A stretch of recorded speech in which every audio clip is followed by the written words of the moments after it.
إصابة جديدة، إصابة قدامك أهي عزيزي مزارع الرز. بص تشديها تطلع معاك بسهولة خالص. إصابة واضحة وصريحة بالسنابل البيضاء أهي برضو لسه هنا أهي. إصابة بالدوارة واضحة وصريحة، إصابة بالسنابل البيضاء في الرز. بص العود يطلع معاك بسهولة إزاي. بص بقى هنا، بص ده العرض أهو، ودي السنابل البيضاء أهو.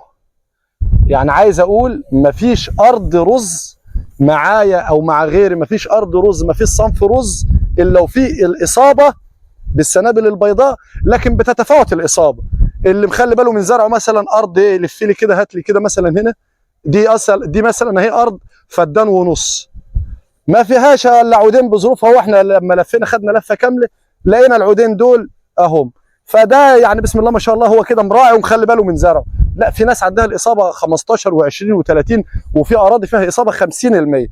طيب زي ما قلنا نخلوا بالنا، نسمده تسميده 48، ونرش في المغربيه قبل المغرب بساعه نرش ماده الكلورونيترانيبيرول مع سبينوساد، او سبينوساد مع كلوروبيروفوس، او كلوروبيروفوس مع لمباده 10%.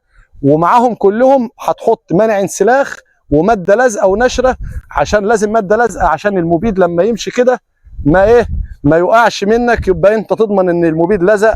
والماده النشره دي عشان تظبط معايا البي اتش بتاع الميه، ما يكونش ميه وحشه، ما تعبليش ميه صرف وترش لي بيها.